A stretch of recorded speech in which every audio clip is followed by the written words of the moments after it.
you were looking at pilot season and you saw a genre show, like what was the appeal? Were you looking specifically to do something slightly different? You know, sometimes, you know, the trick with pilot season is you kind of go in with an open mind. You don't know. I think some people look for genres, but I think most people are just looking for a good story, like something that's a page turner, something that keeps you interested.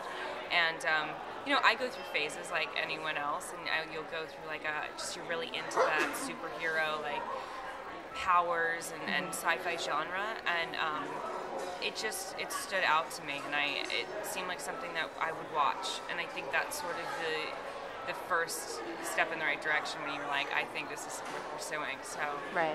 Yeah, it just jumped out to me. Okay. And I mean, in the pilot, we hear you before we really see you, and she obviously has this deep connection with Steven, but it doesn't really end so well. I mean, he basically, in a way, rejects the Tomorrow People and joins Ultra. What does it look like for that relationship going forward in terms of her either trying to pull him back or just trying to help him as a kid coming into his powers? Well, they're trying to help him and trying to, you know, help him get through this phase, this learning curve of his powers. But since they have this connection, Steven and Cara have a strong connection with the telepathy. They obviously want him to join their side. So it's a little bit bittersweet when he decides to go with Ultra. Right. I think she has more faith in him than John does.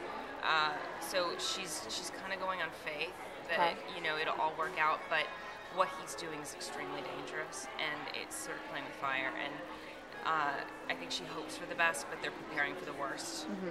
Do you feel like they have, in terms of the Tomorrow People and their abilities and who they are as people, do you feel like they maybe have more in common, Steven and Cara, than Cara and John, or than Steven and John? Or having this like special connection with the telepathy, I think it creates a closeness. Like it creates this ability to relate to one another on a different level.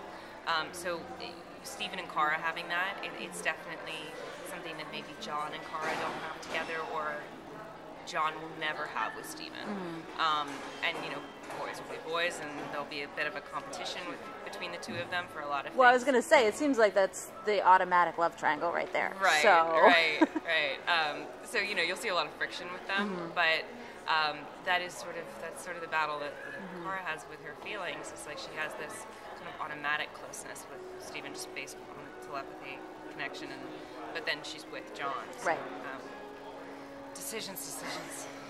Well, but in a way, I mean, it seems almost like a good idea to keep Steven close, right? To constantly be in his head and in his ear while he's over there. Well, we're gonna explore that, because when you have this connection, you can hear thoughts.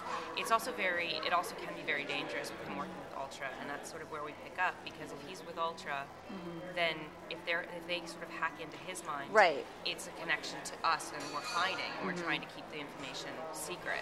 So that's the other problem, is you could be putting the Tomorrow People in jeopardy if you keep that line of communication open. Okay. Now, they call themselves, or society calls them, the Homo superiors, as opposed to just humans with a genetic mutation. Have you thought a lot about like what that really means in terms of if they are, in fact, the ones that call themselves that, they're kind of setting themselves apart rather than being cast out? Is that something that's coming into play in terms of the who is really responsible? It does come into play a bit. You know, because in every other sense, apart from the extra powers, they are like regular people. Right. With regular problems. So there's problems with the superpowers, but I think they're saying, you know, Homo superior is a way to sort of separate themselves, because they're already sort of isolated and they're already in hiding. So it's sort of just a branding thing. Right. But, you know, saying that they're people with these extra powers, yes, they are. They are like isolating themselves, but I think they believe that it's necessary to survive. They don't know what they'd be in for if everyone else found out, and it's a risk they're not willing to take. How quickly do you think we're going to find that out, though, in terms of maybe other people find out whether they want them to or not? I think we're actually going to explore that very quickly. Okay. And what people's reaction are, like especially people without powers, and our show is essentially based in reality. Like, normal people are normal people, and when they see superpowers, they're like, "That's a superpower. Like, that doesn't exist."